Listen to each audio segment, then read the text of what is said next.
everyone. Welcome back to the pod. Thank you for joining us. I'm very excited today. I feel like we've got royalty on the couch. No pressure. So today I am joined by the lovely Tara Knott. So I'm really excited to get into this and find out a little bit more.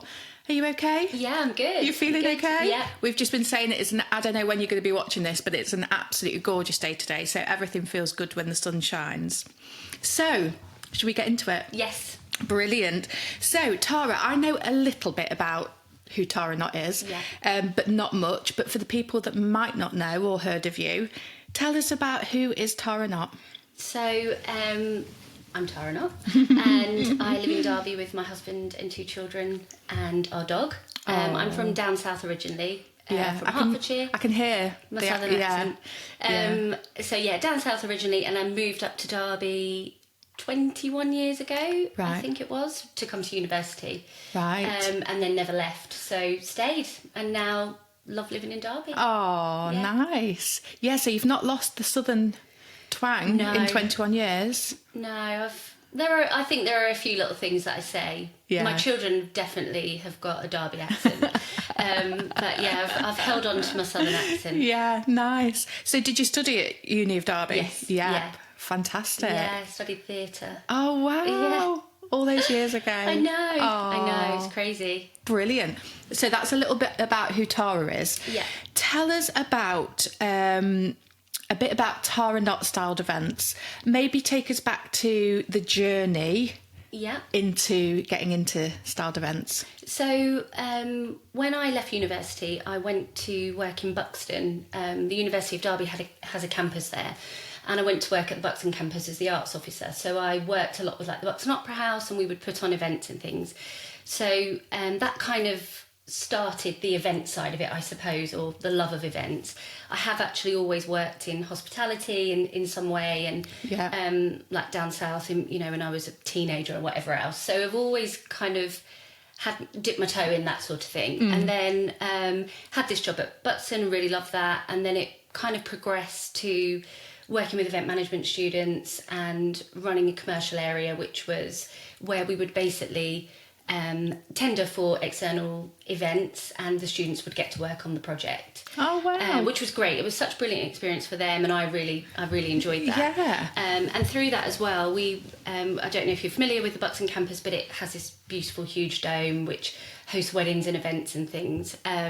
So I often would be involved in terms of, like, if we had dinners, I would have an opportunity to perhaps look at how it would look, and that was always a side of events that I loved. Right. And then I moved to after I had was on maternity leave, I moved to the Derby campus and then managed the conference and events facilities there.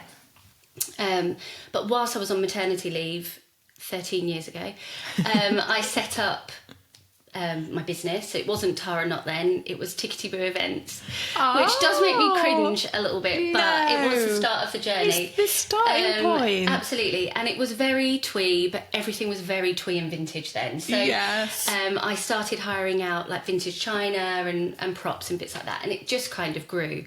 I always knew that we wanted to have another baby, so I didn't want to really push it too much because it would be tricky to do that. Yeah. And then I went back after maternity and stayed working in the job that I did at the Kettleston Road campus, and then decided that I was getting more and more opportunity that was coming to me for my business, and I felt like there probably wasn't the progression where I was. There wasn't a sort of a natural head of events role or anything like that at the time. So I thought, right, if I can get 20 weddings in for the next year, I'm going to leave. I'm going to hand my notice in, I'm going to leave. So that's what I did. And I rebranded as Tara Knott, and I worked with someone amazing who, I still love my brand now, but and a copywriter and someone who did my Instagram bio, and, really put a lot of thought into that. Yeah. And so left my job in the November, and then we went into the global pandemic in March. So overnight everything just postponed, and it was like, oh my gosh, there was that initial worry, obviously, of, well, what will we do? Yeah, what is going to happen here? But then you find a way, and I just kept saying to myself, I don't want to be starting again. I've made this decision to leave. Yeah. I'm going to commit to it. And it was such a big decision and such a well thought out decision. It was like a breakup. I've been there for 15 years. You know, it was really all I knew. You know, even though I was fortunate in my role that we worked a lot externally. So although I worked for them, I also got to do external events, and that was great. I really enjoyed that. Yeah. But yeah, it was a really, really hard decision because I didn't hate my job. No. I actually loved my job. I loved the team that I worked with, and I just knew that I wanted something else. Yeah. Yeah. And quite often, from what I've found when I've spoken to people that are running their own businesses on the pod, there's this, and I've said it a few times now, you seem to reach a tipping point where you're doing really well balancing both, because one area is doing well and the other area is kind of coming up and maybe only needing the time that you're able to give. And then there's this tipping point, like what you said, the 20 weddings, where you're like, I can't do both. Yeah. So am I taking the leap or am I keeping it as a side hustle? Yeah. And you made that decision, which is exciting. And then the global pandemic. Yeah. Yeah, it was crazy. God. But actually, you know, I turned it into a positive because I just used that opportunity to really work on my website. As soon as we were allowed to start doing style shoots and things, I got straight back out there. I got invited to do tasters at a couple of venues, which is where couples will go into the venue to taste the menu, but I would get to dress it. Yeah. So that was a really good opportunity for me. And so even though there was that moment of, and you know, not just one moment, but a few moments of, oh gosh, what's going to happen? Yeah. It actually was probably the best thing. Right. Because it really did give me time to kind of take a step back. What did I want to do? The people that, you know, I spent time like reaching out to people and building a bit of a network. I had a network already, but it was really great to do that. Yeah. Wow. Yeah. And gave you that time to kind of, I suppose, find your feet where things had just, the pace of life had just slowed right down, hadn't it? Oh, that was so lovely. Finding your feet, building on those contacts, letting people know this is the direction I'm heading now. Yeah, definitely. So it was positive. Wow. In the end. In the end, yes. And then it went wild because obviously then you had all of those postponements. It was like a constant cycle. Every time Boris made an announcement, you're like, oh, how is this going to impact us? And you know, it was a worry, not so much for me, but for people, you know, who had been in the industry a long time, and had venues and that sort of thing. You know, that was really stressful for people. Yeah, a massive hit on this industry, wasn't it? Yeah, it really was. And we had, so I did one wedding in 2020. And it was towards, I think it was sort of September, October time, and it was going to be a wedding for 30 because that was all you were allowed. And then Boris made an announcement to say, from this day, it's now 15. So, and that would have fallen when their wedding was, and we managed to pull it forward a week. So it was down at the West Mill. All the suppliers were able, obviously we weren't doing anything else, were able to pull it forward, so they at least got 30 got the people. 30. Which sounds mad now when you think that they were allowed to have, only allowed to have 30 people at their wedding, and there were all sort of crazy rules, wearing masks and all sorts. But it's like a different world though, isn't it? Yeah. Thank goodness. Yes. We're back to some sort of normality. Yeah. So that's given us a bit of an idea about the journey that's led to Tara Knott Stylist Events going, you know, being your main focus. So tell us a bit more about what is Tara Knott Stylist Events? What do you do? What would someone expect? So we work with, predominantly we do weddings, events and parties. So we style them. So it's about how they look and, you know, work in different spaces. So that might be venues, it could be indoor, it could be outdoor. And so we will work with couples or clients on how they want their event or their wedding to be. You know, they may come with some ideas, and then we will take that on and plan it and basically bring everything to set it all up and make it look lovely. And then we come back the next day and take it all away. Wow. So it just kind of alleviates the pressure off of people. And certainly, you know, if they can't be bothered with collecting bits and pieces and pulling it together themselves, and there's some people that absolutely do want to do that and are really good at it, so we do offer a hire service as well. So if they just want sort of extra bits and pieces, they can come and collect them. And we have like a 5-day hire period.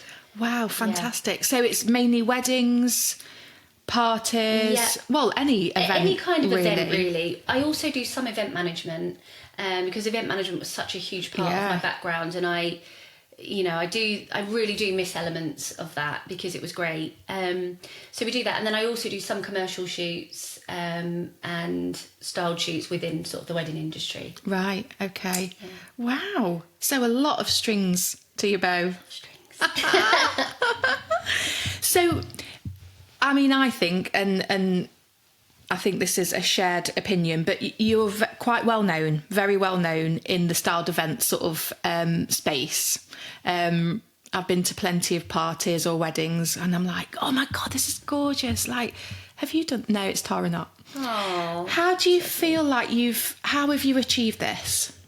That is a hard question. I think it's been perseverance and building a good network and relationships with venues and suppliers. Yeah. I think I'm really lucky that I work with lots of really amazing suppliers, and we all support each other and all recommend each other. And I think that's a great way to have, as a bit of a foundation for your business. Yeah. So I think, I think it's that. And I think it's also knowing that, when I first started, there were people that didn't want to know. You're starting out, you've not necessarily got the experience, and so people are like, they're not unkind, but they don't necessarily want to work with you. Yeah. So I would never be like that with somebody. I think if somebody is just starting out in the industry, then that doesn't mean that they're not any good. It just means that they've just started and they've had the courage to go, I'm going to do this. Yeah. And it's a big step, isn't it, to launch something for yourself. Yeah. So I think it's been the relationships and building that with people. Yeah. That's important though, isn't it? Yeah, that's really important. Where do you get your inspiration from then for styling events? Where do you get your inspiration, given that trends and themes are so fast paced? How do you keep up with that? And where do you get your inspiration for all the amazing styling you do? I get inspiration from really random places.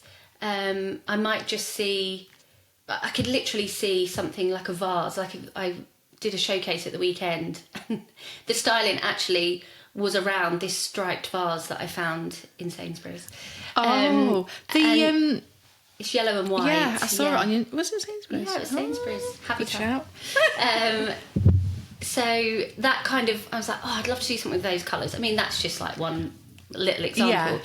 A lot of stuff from interiors. Obviously, there's Pinterest and Instagram and TikTok and stuff, but I tend to kind of do my own thing, really. And it is, I might see one little thing on Pinterest and it could just be a tiny element of that image that I think, it would just spark an idea. Yeah, wow. But I also think with trends, and I always say to couples, just be really careful with trends, because if it's not your personality, for example, to have a big disco ball wedding, don't have a big disco ball wedding because you see that it's on trend. Yeah. Because you're going to look back in 10 years' time and go, why did I do that? What was I doing? Whereas I know people that have had that, and that is 100% their personality. Yeah. That's how they dress their house, that for them is perfect. Yeah. Whereas a majority of people probably go down the timeless route. Yeah. That they would look back and go, I'm really happy with that. Yeah.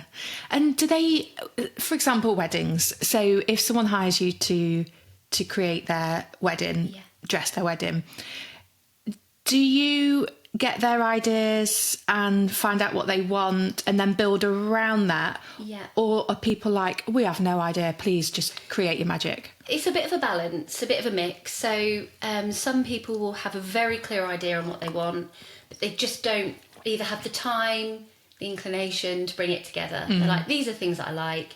And some people are just totally the opposite, really unsure. Yeah. And it can be really overwhelming because there is so much out there now. When I got married, Pinterest was just becoming a thing. Instagram was just becoming a thing. Yeah. It's not like it is now. So there is constantly, on TikTok, Instagram, Pinterest, all of those things, and people's ideas and people talking about their own weddings. And it makes couples feel like, should I be having that? Should I have that? Yeah. So we always start with a venue visit. So we'll go and walk the space of the venue, and I'll just get ideas from them as to things that they like, and more importantly, things that they don't like, because that's, I don't want to be presenting an idea and they're like, I absolutely hate Yeah. that. So you get a good idea of what they want. Yeah. And then we would just spend some time sharing ideas, and then they will come over to my studio and they get to look at everything and pick bits and pieces that they want to have, pick the fabrics they want to have, and all of the other props and bits that will go with that. Wow. So it's never a surprise to them on the day what they're going to get. They know that it's going to be that those fabrics, those candles. They do want to have this particular signage or whatever it might be. Yeah. Yeah. Oh, fantastic. So is your studio like just a treasure trove of everything? It's, yes. Sometimes it looks like, those Channel 5 hoarder programmes. I'm like, there is just so much stuff everywhere. And because it is a working space, it's really hard to keep it. I always had these visions of this like amazing studio space, and like a quarter of it is. Yeah. And it looks really lovely, and I've got nice styled shelves and stuff. And then there's like a door that you open, and it is a bit of a dumping ground. Like, don't open that door. Don't open that door. There's a sign in front of it. But yeah, we've got everything pretty much, and we're always adding to it. Always adding to the collection. So wow. Yeah. There's a God, lot of I'd love to stuff. get in there. Oh, yeah, I bet it's come down. amazing. So tell us, it's good following on from that actually, but tell us a bit about what goes on behind the scenes then. So once someone has hired you, you've walked the space, you've shared your visions, Yeah. they've shared theirs. What goes on behind the scenes to bring an event to life? So it depends on the time scale. So it might be, some people will book us a year ahead, 2 years ahead. We've had some that have been 3 months or 2 months ahead, so different time scales for different people. So we would do those things that I talked about, the venue visit and the studio visit. Sometimes they might have a couple of studio visits if they're unsure. And we'll always have a final planning meeting. But what I will be doing behind the scenes is thinking, so for example, this weekend, I've got weddings, and so a couple of weeks ago I was already like mentally packing them.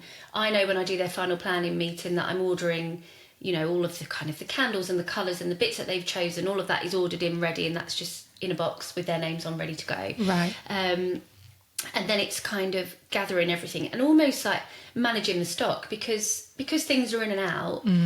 Something's got to come in and it's got to be cleaned before it can go back out again. So there's a lot of that happens. Yeah. It's a lot of cleaning wax off candlesticks. Yeah. And then it's packing it all together and sending across the packing list to the couple. So that's kind of the practical stuff that we do. And then there's other elements to the business like the social media, getting involved in styled shoots, looking at other things that I want to do.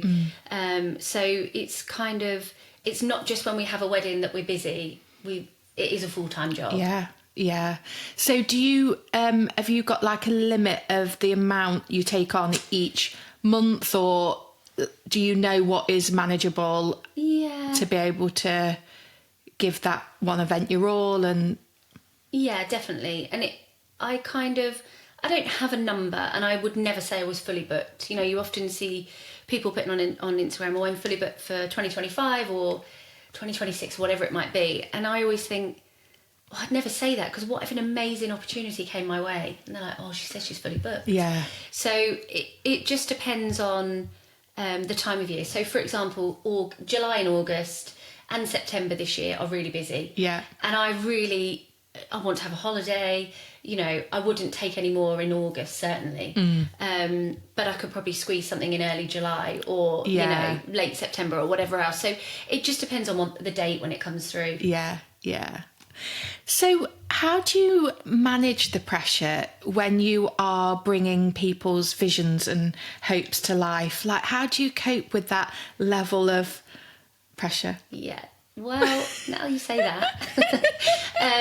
I'm feeling nervous for you. Yeah, I think because nothing, like I said before, nothing is a surprise to them. Yeah. So they're not going to turn up, my couple for the weekend, they're not going to turn up and expect that they're getting all whites and greens, but actually I'm going to put out pinks and reds. It is always their decision. Yes. And we will have a final call. Not everybody has a final call actually, because not everybody wants one, but if they want to, the week of the wedding, it's just a quick kind of touch base. This is what we're doing. send across the packing list so that they can just look against what they're bringing. Yeah. They send me what they're bringing, so nothing is a surprise. I know what I've got to put out, and I know how long that will take me. Yeah. But that is with experience. Yeah, that's come with years of experience. When I think about the very first wedding that I did, very first paid wedding, it was beautiful and lovely, but I wasn't working in the way that I am now. It's like a slick operation, and not that it wasn't then, but it just took me longer. Yeah. And so now I'm like always thinking, well, what could I do that's better? So when we've had a wedding, and unpacking the car and getting stuff cleaned right away is really what I have to do to keep on top of everything. And then it isn't stressful. It would be stressful if I didn't do that. Yeah. So being really organised. Just being really organised. Yeah. And prioritising stuff. Yeah. Wow. Yeah. How do you find running your own business, with sort of balancing your own life and with how busy the business is? How do you cope and manage with those demands? So I block out time. So in school holidays, so May half term, pretty much I'm off the whole week. The Easter holidays, I had a good 10 days of, because I want to be with my husband and my children, and spend that time with them, especially because they're young, and they're not going to stay that young forever. No. They're not going to want to hang out with me forever. Yeah. And then in August I've blocked out time so that we can have a family holiday. I'm always, as much as I can, will do it so that I can do school drop off and pick up, and so that I'm around after school. And there's also they have clubs, and you're basically a taxi. Yeah. So I do make sure that I'm not booking in loads of meetings in the evening, say. So I used to, years ago, would be like, yeah, I'll meet you then. Like, oh no, that's absolutely fine. And I was prioritising their need, and that's not to say that I don't, but it has to just be more manageable because it doesn't work. Yeah. So I try and do days now where it might be like a Saturday morning, and that's all the appointments are done. So that works out great, because then I've got the whole afternoon and I've got the Sunday, if I'm going to do it that way, because obviously my couples work in the week, can't always do a weekday, so it's just finding that balance.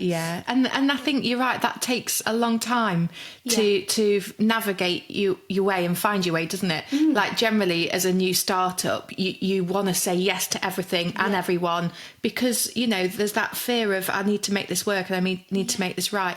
But I suppose as the years go on, you become more established, you're much more confident in what you're doing. Like you said, it's like a well-oiled machine now. You can kind of have those boundaries and sort of have that balance. Yeah, and it's not, I think I used to think, if I say I can't do this particular time, perhaps they'll go, I don't want to work with you then. But people aren't like that. No. I mean, there might be some, but in my experience, people aren't like that. No. They are, everybody's the working world has changed, hasn't it?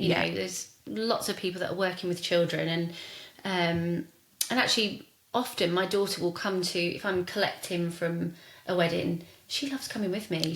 She's little helper. She is my helper. Yeah, she gets right stuck in. Oh, fantastic. That's nice. That's good though. You might have a little blossoming events planner and all sorts coming through there.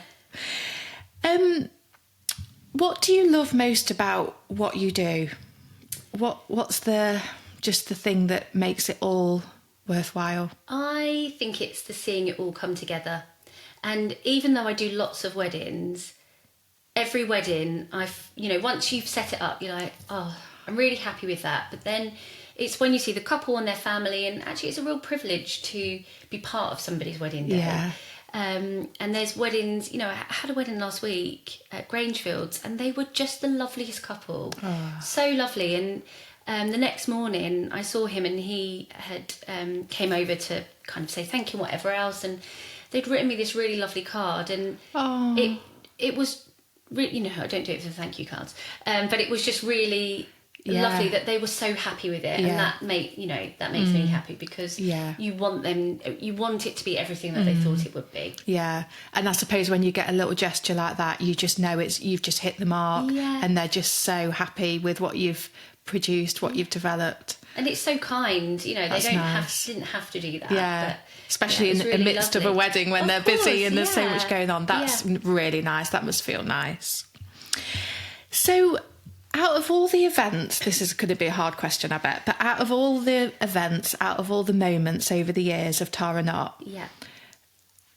what have the standout moments been, or anything that you've been like, I can't believe that happened, this is amazing? So there's been a few, actually. I've talked about this one before. I did a few years ago, I did a first birthday and a housewarming, and it was with Sammy TP, who, I don't know if you've heard of them, they're a TP company locally, and we did this big sailcloth, but this party was incredible. Like, it was like a festival, and it looked amazing, and they cared about the details, and they were a really lovely family, and it was just one of those moments that afterwards, you know, it's like you're running on adrenaline, and then you're on a bit of a come down afterwards, because you're like, oh God, it was so good. It was such a great day that then afterwards, you know, you feel sad like, it's over. Yeah. A bit like post-event blues or whatever. Yeah, definitely. And then I did a wedding actually quite recently, and that was a couple that had come up from London. I was working with an amazing florist, and it was just such... they'd gone all out on like the flowers. Everything was so incredible, every single detail, and it was just a real highlight that afterwards after the wedding again, you feel like you're I've been in a bit a of a part come of down. this. Yeah, I've been a big part of bringing this alive. And then there've been some local events that I've been really lucky to work on, like the Nordic Bar that was the teepees in the marketplace. So I got to style them, and that's a real privilege, you know, because it's so local, and you see lots of people sharing photos, and that's, you feel really proud. So I think it's ones like that. Yeah, so really lots of moments where you've stood back and thought, I feel really proud of myself. This is incredible. It's all come together. Yeah. They're happy, I'm happy. This is amazing. Yeah, definitely. Oh, wow, I love that. So what's next for Tara Knott? Well, Oh. no, I made it sound like there was something really exciting. So I have launched a download which is called Gather and Curate, and that's for people that basically want to do their own wedding.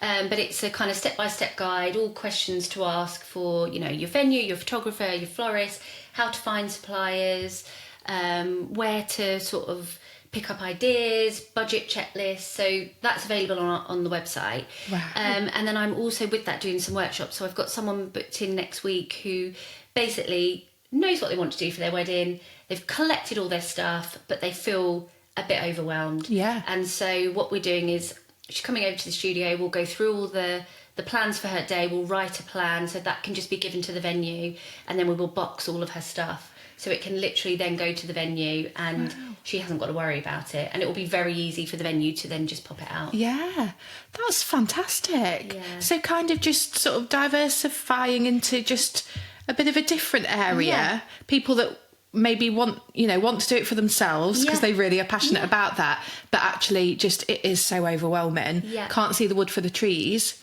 You've got this guide. Yeah. Just follow the guide. Yeah, follow the guide. And then again, if you want to come and do a workshop, where we'll go through everything, where you can practice dressing your table. For someone who's got a venue the day before, that's a luxury. So they have that day to set up, and of course they want to. If they're creating, they've got the know-how. But this would sort of help them in terms of speeding it up, really. Yeah. And then also they get to practice. If they wanted to have a draped backdrop or something like that, they would come for the afternoon to the studio and to your space and practice, and you basically show them how to bring it all to life. That's amazing. Yeah. That's going to be really great for the people that have got that passion to want to do it themselves, but they just need some support from someone that knows it all to make it come to life. And things that will make it will kind of speed up the process for them. Things that we do before weddings where we've learnt over time, but it's like box for the area that it's going into, already have your tea lights and your tea light holders. They're real basics, but save sometimes so stuff much just time comes in though. boxes. And those little tips, those little tricks will just save people from running around like a headless chicken on the day. Yeah, definitely. Oh, what a great idea. And obviously loads more events, loads more weddings. Yes, absolutely. Loads more dressing of venues. Yes, oh, So we've exciting. got some exciting things coming up. And obviously we've got weddings that are happening. We've got weddings all booked in for next year and some for 2027. So it's exciting, and it's kind of, I couldn't really imagine doing anything else. Yeah.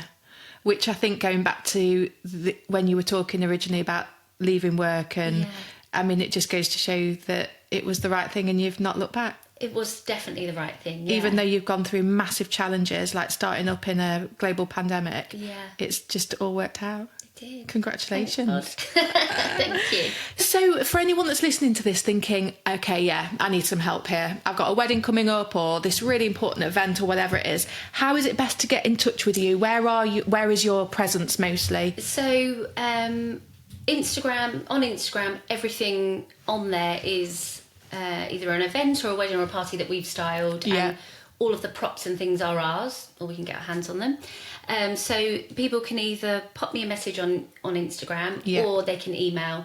All of the details are on our Instagram account. And then obviously we've got a website as well. So on the website there's a lookbook which has got past weddings that we've done. Yeah, brilliant. So on Instagram, Tara Knott, search for Tara Knott with a K. With a K. And you will appear. Yeah. Amazing. Thank you so much. Thank you for sharing your journey. So just to finish up this section then, we do the good, the bad and the ugly. So something that's happened to you recently that falls under either of those categories, any of those categories, what springs to mind? I think, it's a really tricky one, isn't it? Haven't got any uglies. Oh, that's good. Which is nice. Yeah. I think it's probably, and I did it last weekend. I'm really big on working with people, and that I've worked with since the beginning, and that sort of loyalty and networking. And so we did a big spring showcase at Cato's Farm with Sammy Teepee, and it was great. And it's all suppliers that I have worked with pretty much since the beginning. Oh, so wow. they're all people that have been going similar time. There's new people that have joined, which is amazing. Yeah. But they're all people, and it's like a reunion every time. So we do one in spring and one in autumn, and it's just doesn't feel like work, because it's just lovely to catch up with everybody. You're being really creative. Yeah. Obviously, then you get an opportunity to meet couples, but the biggest part of it for me is it feels like a family. Yeah. Which is really lovely. Yeah, just connecting with the people that you've shared experiences with over the years, and you're all still going strong. Yeah. Oh, that's fantastic. So that is good. nice. That's a nice one. And so what have you got for me then? So let's reverse the tables. Okay. Ask me anything. So what would be your advice for someone who was just starting up their own business? Oh my gosh, I don't know if I'm qualified to give any advice. Let's think about this. So for someone that's starting up their own business, I would probably say speak to people. You mentioned the word networking, which can feel really scary. I think the word networking can be a bit scary, but put your feelers out, speak to people, find out who's already doing a similar thing, how they're getting on. Depending on what the thing is, find out, what are you bringing to this space that's unique and that sets you aside, and really honing in on what it is that you're trying to achieve. I think being really specific about what you're trying to bring or what you're trying to do, and finding out if there is space for that and how you get into that. And for me, that's just by talking, reaching out, asking people for help, networking, which I think the word is scary, but it's not actually scary. Just chatting to people, like you said about the events that you've been to, being able to catch up and chat and share and get advice. For me, it's about just soaking in as much information as you can. Yeah, I agree. I don't know if that is helpful though. Yeah, I think it is. What would your advice be? It's putting yourself out there, isn't there? Because it's such a big thing to do that. Once you've made a decision that this is a path you want to go down, it is a really big decision, and people aren't always supportive of it because they're kind of a bit, you can do that. Not always. You have lots of positive people around you. So what I would say is find the positive people, find your people, do the same things that you've said, really. Yeah.